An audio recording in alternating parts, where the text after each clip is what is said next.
Equator aircraft company ने छोटे सफर के लिए बनाया है। इस इलेक्ट्रिक विमान में कई खूबियां हैं। ये विमान आसमान में 240 किलोमीटर प्रति घंटा की रफ्तार से उड़ान भर सकता है। इसका वजन 750 किलो है और ये अपने साथ 240 किलो का वजन ढो सकता है। विमान में 100 किलो वजन वाली लिथियम आयन बैटरी लगी है, जिसके पूरी तरह चार्ज होने पर विमान एक बार में 35 मिनट तक उड़ सकता है। खास बात यह कि बैटरी की मदद से उड़ने वाले इस विमान से किसी तरह का प्रदूषण नहीं होगा। इस विमान की एक खूबी यह भी है कि जरूरत पड़ने पर इसे पानी में भी चलाया जा सकता है। कांग्रेस महासचिव प्रियंका गांधी यूपी के झांसी में रोड शो करेंगी। मध्य प्रदेश के जबलपुर में कांग्रेस नेता ज्योतिरादित्य सिंधिया ने मोदी सरकार पर जनता को धोखा देने का आरोप लगाया। रांची रेलखंड के काम में लगे एक मजदूर की मौत पर गुस्साए लोगों ने ट्रक को आग के हवाले कर दिया। राजस्थान के करौली में गाड़ियों की वर्कशॉप में गैस सिलेंडर फटने पर भीषण आग लग गई। हरियाणा के नूंह में दहेज के लिए एक महिला की हत्या करने का आरोप ससुराल वालों पर लगा। विश्व कप में चौथे नंबर पर बल्लेबाजी करने को लेकर शिखर धवन ने बताया कि इस पर कप्तान और कोच फैसला करेंगे। भोपाल से बीजेपी प्रत्याशी साध्वी प्रज्ञा ठाकुर ने हलफनामे में चांदी की राम नाम की ईंट समेत 4,44,000 रुपए की संपत्ति बताई।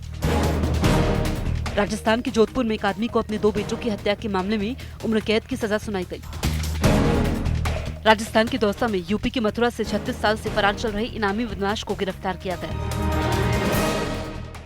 दिल्ली में बीजेपी अपने चुनाव प्रचार में तेजी लाने के लिए हाईटेक रथ का सहारा लेगी। इन रथों को दिल्ली की 7 लोकसभा सीटों पर घुमाया जाएगा, जिनमें पीएम और अमित शाह के साथ दिल्ली बीजेपी अध्यक्ष मनोज तिवारी की तस्वीरें लगाई गई हैं, जबकि रथ के सामने वाले हिस्से पर बीजेपी का चुनावी नारा "मैं भी चौकीदार" लिखा दिखाई दिया। इतना ही नहीं, हाईटेक रथ में सुरक्षा को ध्यान में रखकर सीसीटीवी कैमरे भी लगवाए गए। यही नहीं, रथ के अंदर भी सभी सुविधाओं का ख्याल रखा गया है। 2 सोफे हैं यहाँ पर और एक बड़ा सोफा यहाँ पर लगाया गया है। यहाँ पर एक स्क्रीन लगाई गई है, बड़ी टीवी स्क्रीन है यहाँ पर। रथ की छत पर एक मंच बनाया गया, जिस पर चढ़कर नेता भाषण दे सकेंगे। इस मंच पर जाने के लिए नेताओं को रथ से उतरकर छत पर चढ़ने की जरूरत नहीं होगी, क्योंकि रथ के अंदर एक लिफ्ट लगाई गई। सब सुविधाएं जो घर के अंदर होती है, मतलब जो एक वीआईपी की होती है। दिल्ली में 12 मई को वोट डाले जाएंगे। ऐसे में बीजेपी अपने हाईटेक रथों से 10 मई तक चुनाव प्रचार करेगी।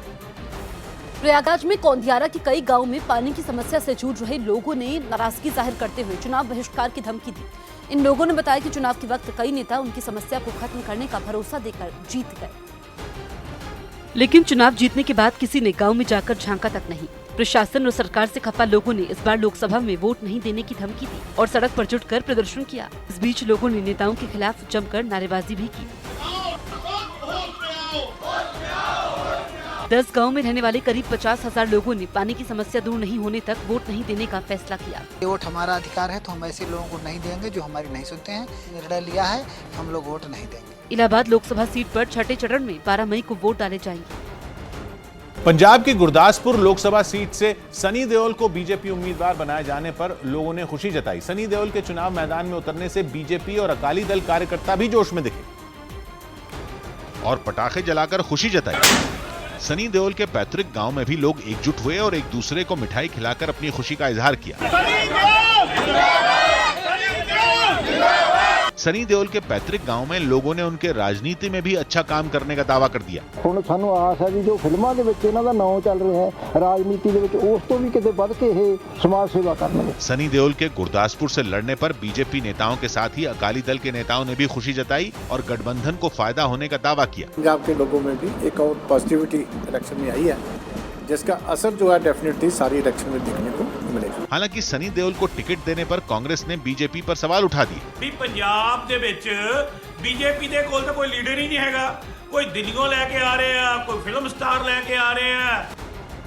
केंद्रीय मंत्री गिरिराज सिंह ने वायनाड में राहुल गांधी की रैली में हरे रंग के झंडे लहराए जाने पर सवाल खड़े किए। राहुल गांधी अमेठी के अलावा केरल के वायनाड से भी चुनावी मैदान में हैं। वहाँ जो दृश्य दिखा नामांकन में मुस्लिम लीग के साथ, वो रिफ्लेक्ट करता है जब हजारों की संख्या में कि ये पाकिस्तान का झंडा है। इसलिए ऐसे झंडे पर, राजनीतिक झंडे पर रोक लगनी